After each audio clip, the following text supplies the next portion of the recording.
Hello and welcome to cake. Bienenstich or bee sting cake is a classic, delicious German cake.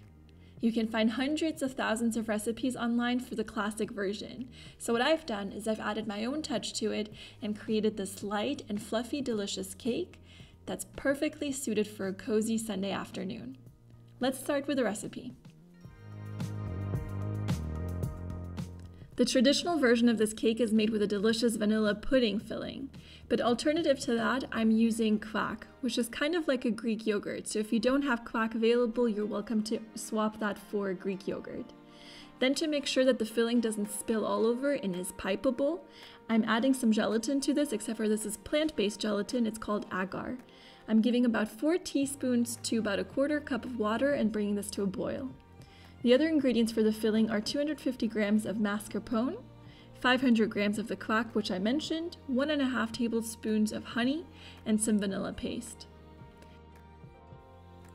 To combine the ingredients, you're welcome to use a whisk or a hand mixer or a stand mixer, which is what I'm using here. I'm just going to briefly combine these ingredients and then wait until the agar is boiled and then pour it into this once it's cooled down, just about a minute or so.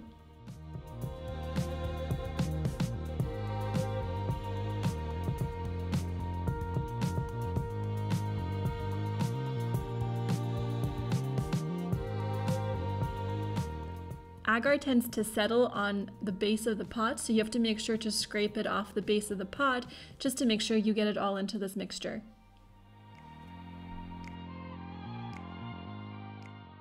So now that's well combined, and as you can tell, it's pretty liquidy because I've just added a bunch of water to it.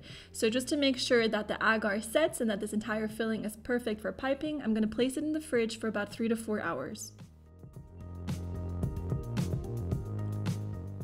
To make the cake layers, I'm using about a cup of flour, 1 teaspoon of baking powder, 3 eggs, half a cup of sugar, and 2 packs of vanilla sugar, or alternatively 1 teaspoon of vanilla paste or 2 teaspoons of vanilla extract. I'm going to start with the eggs, whisk those for a couple seconds, and then add in the sugar to the eggs. Then I'm going to allow the eggs to be beaten for about 15 minutes with the sugar until it's tripled in volume.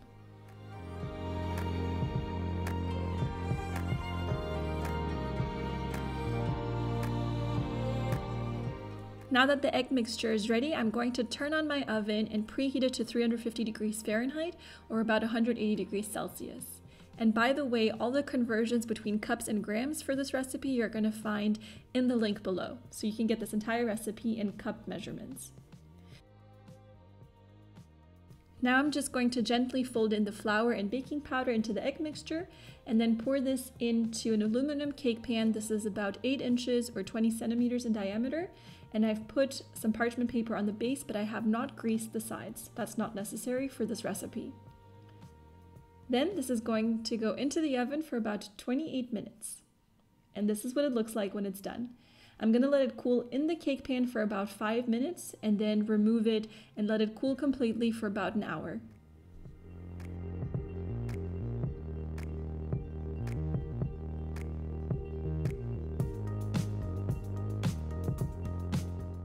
A classic Bienenstich is not complete without a delicious layer of sweet, crispy almonds.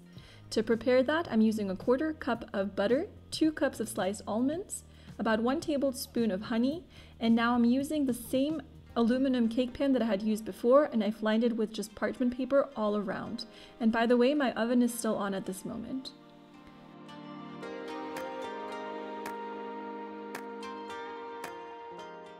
I'm just going to combine these ingredients in a pan and cook it on very low heat on the stove until the butter is completely melted and combined with the honey.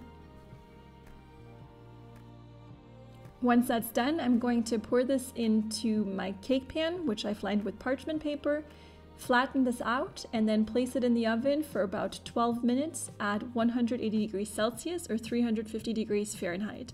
And by the way, after 6 minutes, I'm going to turn my pan because I've noticed that my oven does not brown this thing evenly. So if it needs some rotating, go ahead and do that.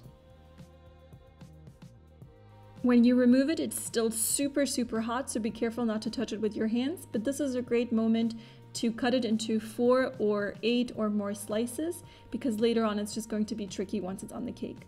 Then just let it cool completely. My cake is now completely cool as well, and this is a great time to cut it in half. After all this, my filling is now thick in consistency as well and pipeable. So I've put it into a pastry bag, and using a large open tip, I'm piping a good generous amount on the first layer of the cake, placing the second layer of the cake on top, piping some more of the delicious filling, and then placing the sliced almonds, which are now a little bit harder, on this cake.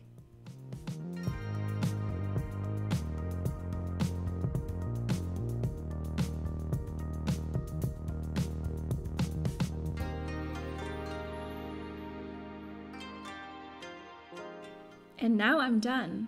And so we've got a delicious, revised classic German cake. I hope you guys enjoyed this recipe. Let me know by giving this video a thumbs up. And don't forget to subscribe for more delicious recipes and creative ideas. Thank you for watching, and see you next time.